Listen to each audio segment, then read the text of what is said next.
Setelah Adam alaihi salatu wassalam diturunkan di India dalam satu riwayat, kemudian Hawa diturunkan di Makkah, maka Allah subhanahu wa ta'ala pertemukan keduanya. Dari sinilah kemudian Allah subhanahu wa ta'ala berikan karunia kepada Adam dengan beberapa putra dan putri. Jadi Hawa itu setiap melahirkan selalu kembar. Jadi ada laki-laki, ada perempuan. Dan Hawa melahirkan sampai 20 kali. Artinya bahwa Nabi Adam alaihi salatu wassalam memiliki anak 40, 20 laki-laki dan 20 perempuan. Begitulah Allah subhanahu wa ta'ala berikan pasangannya masing-masing. Maka di antara putra dan putri Adam alaihi salatu wassalam, yang paling sulung atau yang paling besar adalah Habil, karena Qabil itu adiknya. Lah karena keduanya sudah dewasa, maka Allah subhanahu wa ta'ala mensyariatkan kepada Adam untuk menikahkan keduanya. Maksudnya pasangan Habil dinikahkan dengan Qabil dan pasangan Qabil dinikahkan dengan Habil. Lah kebetulan Habil ini ketika dilahirkan pasangannya itu kurang cantik, berbeda dengan Qabil, pasangannya sangat cantik sekali. Ketika Allah subhanahu wa ta'ala memerintahkan Adam agar Habil menikahi kembarannya Qabil dan Qabil menikahi kembarannya Habil, naluri Qabil berjalan. Kalau saya menikahi kembaran Habil, istri saya tak cantik. Enak kali si Habil itu dapat pasangannya. Dari sini kemudian ikhwafilin muliakan Allah subhanahu wa ta'ala, syaitan datang memberikan was-was kepada Qabil. Akhirnya Qabil memiliki penyakit yang disebut dengan hasad. Inilah penyakit yang pertama kali muncul di bumi. Karena hasad itu penyakit yang pertama kali muncul di langit ketika iblis hasad kepada Adam, dan hasad pula penyakit yang muncul pertama kali di bumi ketika hasadnya Qabil kepada Habil. Lah di sini ikhwafilin muliakan Allah subhanahu wa ta'ala, Allah subhanahu wa ta'ala menggambarkan kisah ini di dalam surah Al-Maidah ayat 27, 28, 29 dan 30 serta 31. Allah subhanahu wa ta'ala berfirman, "Watslu alaihim naba abnai Adam bil haqq." Bacakan wahai Muhammad kepada mereka tentang kabar dua putra Adam bil haqq, dengan kebenaran. Idz qarraba qurbanan, ketika keduanya berkurban, mendekatkan diri kepada Allah subhanahu wa ta'ala. Fatuqbila min ahadihima, tapi Allah hanya menerima satu di antara keduanya.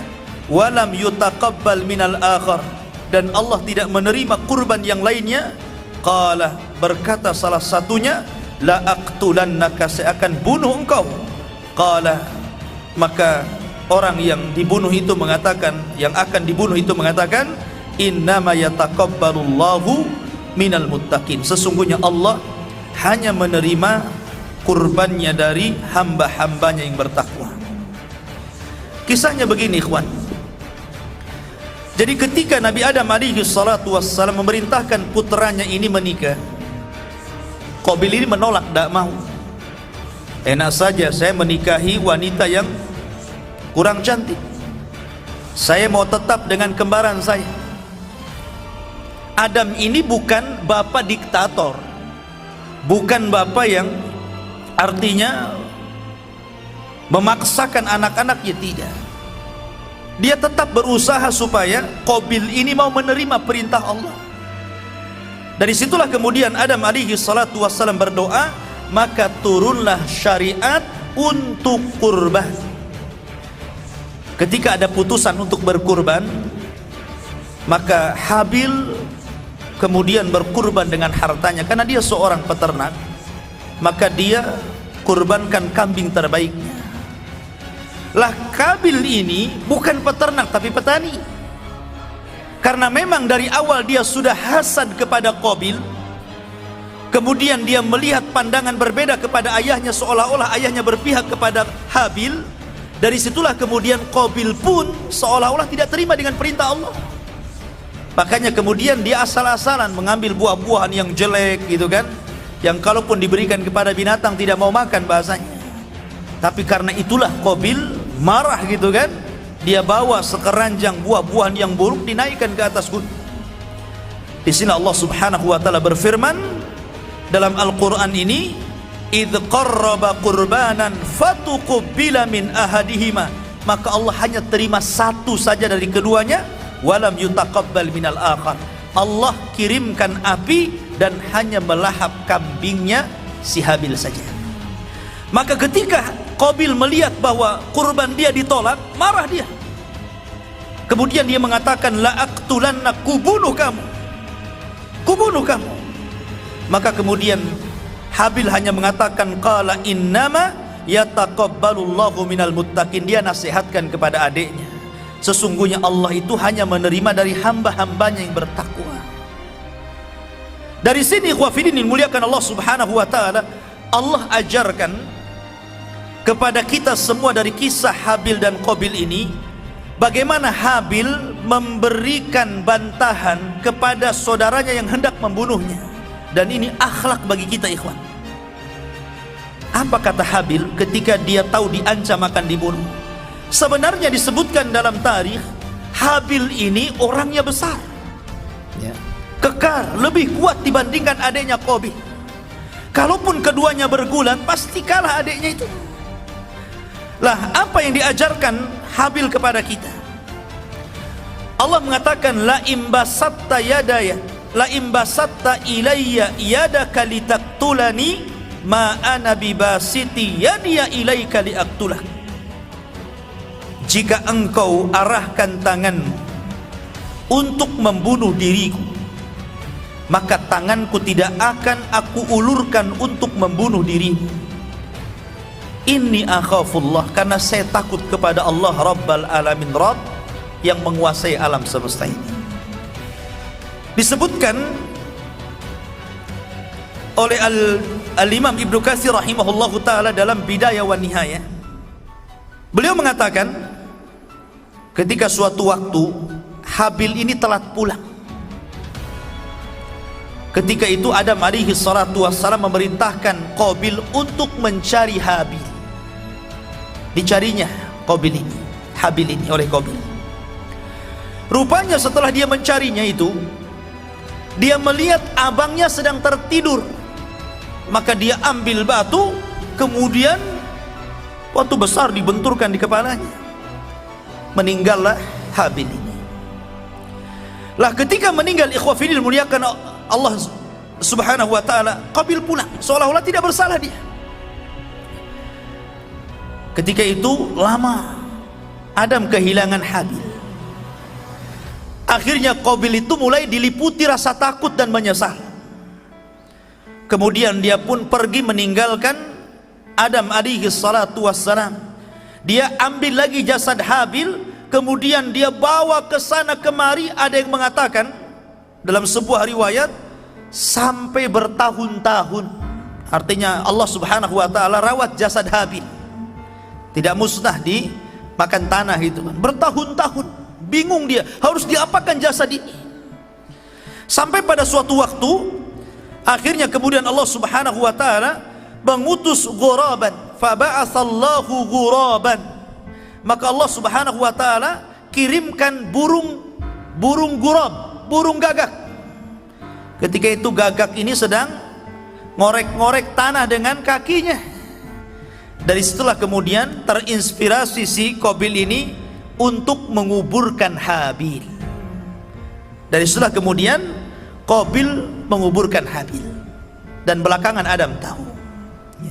Lah kemudian Adam alaihi salatu wassalam pun dicabut nyawanya, dan dialah Nabi yang pertama yang wafat di permukaan bumi. Lah ketika Adam alaihi salatu wassalam wafat, maka mulailah beranak pinak keturunannya yang ada di bukit, dan Habil pun beranak pinak keturunannya yang ada di lembah. Dari sini ikhwah fillah dimuliakan Allah Subhanahu wa taala, Allah Subhanahu wa taala mulai memisahkan mana orang-orang yang baik, mana orang-orang yang jahat.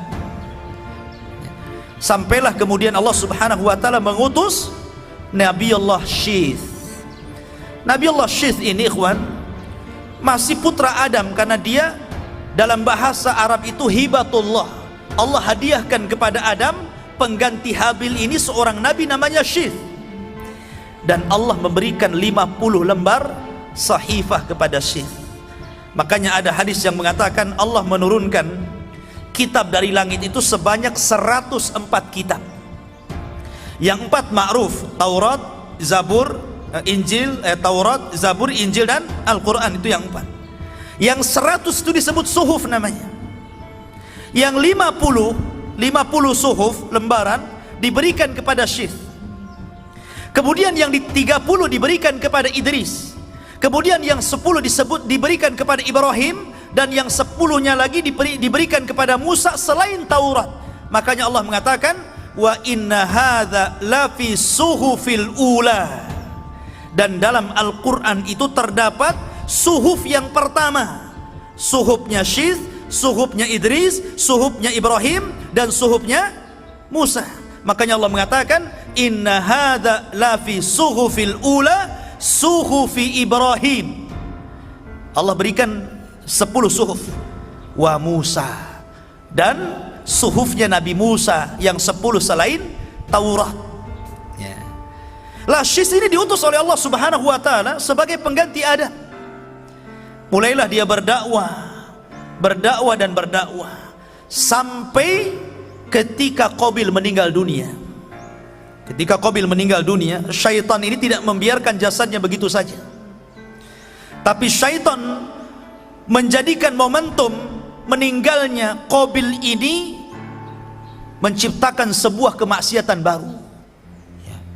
Kalau sebelumnya syaitan sudah membuat kemaksiatan hasad, kemudian pembunuhan, ini maksiat yang nomor 2. Ini yang nomor 3 lain lagi. Jadi ketika kematian Qabil itu, syaitan menjelma menjadi orang soleh, kemudian mendatangi kabilahnya Qabil ini dan mengatakan, kalian tidak boleh langsung menguburkan bapak kalian Qabil, tetapi hendaklah dimuliakan dulu, biarkan jasadnya dulu, jangan langsung dikuburkan, hormati kematiannya. Dari situlah kemudian orang ini, maksudnya iblis yang menjelma sebagai manusia ini, menciptakan alat musik, ya, namanya seruling, mizmar. Makanya Rasul mengatakan sautul mizmar min sautis syaitan. Suara seruling itu suara setan. Ya. Lah, ini iblis ini menciptakan suara seruling. Dia menciptakan seruling, kemudian ditiup. Nah, kabilah di atas bukit ini nggak pernah turun ke bawah karena dilarang. Begitu juga kabilah yang di lembah dilarang untuk naik ke atas. Jadi nggak pernah ketemu tuh. Bertahun-tahun yang di atas nggak pernah ketemu ke bawah. Begitu juga yang di bawah nggak pernah ketemu di atas. Rupa mereka seperti apa wallahu a'lam. Tapi Allah Subhanahu wa taala takdirkan, karena Qabil ini istrinya cantik, maka wanita-wanitanya semuanya cantik. Wanita-wanitanya itu semuanya cantik, keturunannya. Ya. Sementara yang di atas, ya kan, rata-rata wanitanya kurang cantik, tetapi anak-anak mudanya tampan-tampan. Maka ketika mendengar suara seruling, aneh bagi mereka. Nggak pernah mereka mendengar suara lagu, suara musik gitu kan, instrumen musik dari seruling itu nggak pernah. Tapi kok rasanya aneh. Dari situ kemudian mereka penasaran, dicarilah suara itu. Jadi yang dari bawah turun, yang dari bawah naik. Jadi yang dari atas turun, yang dari bawah naik gitu kan. Ketemulah dua kabilah ini. Maka yang perempuan cantik memandang anak muda yang tampan, mereka nggak pernah ketemu sebelumnya. Begitu juga sebaliknya gitu kan. Lah dari sini ikhwah fillah muliakan Allah Azza wa Jalla, terjadilah perzinahan. Dari hasad, pembunuhan, kemudian perzinahan, dan diawali musik. Makanya musik, zina, dan khamr ini 3 serangkai yang tidak mungkin dilepas. Kalau ada zina pasti ada musik, ya. Pasti ada khamr di situ. Lah dari sini ikhwafidin, ketika sis meninggal dunia, maka tugas yang sangat berat diberikan kepada Idris. Idris ini diutus ketika rusaknya akhlak.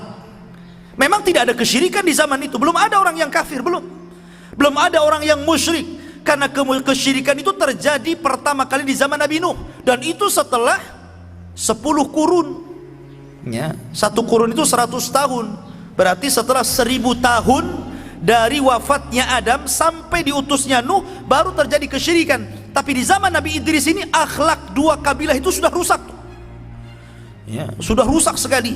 Makanya Nabi Idris alaihi salatu wassalam diberikan pahala oleh Allah setiap hari, mendapatkan pahala sejumlah umat yang didakwahinya. Dan setelah kemudian Idris meminta kepada Allah untuk dipanjangkan usianya. Berjumpalah dia dengan Jibril. Dia mengatakan, wahai Jibril, aku ingin berdoa kepada Allah agar malaikat maut tidak langsung mencabut nyawaku. Aku ingin panjang usiaku, karena melihat keutamaan yang luar biasa yang Allah berikan kepadanya. Kata Jibril, nggak apa-apa, tapi kamu harus ngomong kepada malaikat maut, ya. Kemudian kata Idris, di mana aku mendapatkan malaikat maut supaya aku bisa bicara kepadanya dan tidak cepat-cepat dicabut nyawaku? Kata Jibril, gampang, ku antar kau ke langit. Maka akhirnya Idris pun diangkat oleh Jibril ke langit pertama, kedua, ketiga, sampai keempat. Dan ini diisyaratkan dalam Al-Quran, wa rafa'nahu makanan aliyah, kami angkat Idris ke tempat yang tinggi, maksudnya ke langit keempat. Kononnya mau berjumpa dengan malaikat maut, ya. Sesampainya di langit keempat, malaikat maut sudah nunggu di situ, ya. Belum dipanggil sudah muncul. Yang heran Jibril. Kata Jibril, ya malakal maut, kenapa kamu ada di sini? Kata malaikat maut, wahai Jibril, barusan Allah memerintahkan aku untuk mencabut nyawa manusia di langit keempat. Aku pun heran, mana ada manusia di langit keempat. Rupanya tidak ada manusia di langit keempat kecuali Idris. Idris mau nawar supaya dipanjangkan usianya, malaikat maut hari itu pula diperintah untuk mencabut nyawanya. Idza jaa ajaluhum la yastakhiruna sa'atan wa la yastaqdimun. Kalau ajal sudah datang, nggak mungkin telat, nggak mungkin maju, pasti pas waktunya. Maka Idris pun kemudian dicabut nyawanya. Satu-satunya nabi yang meninggal di langit hanyalah Idris.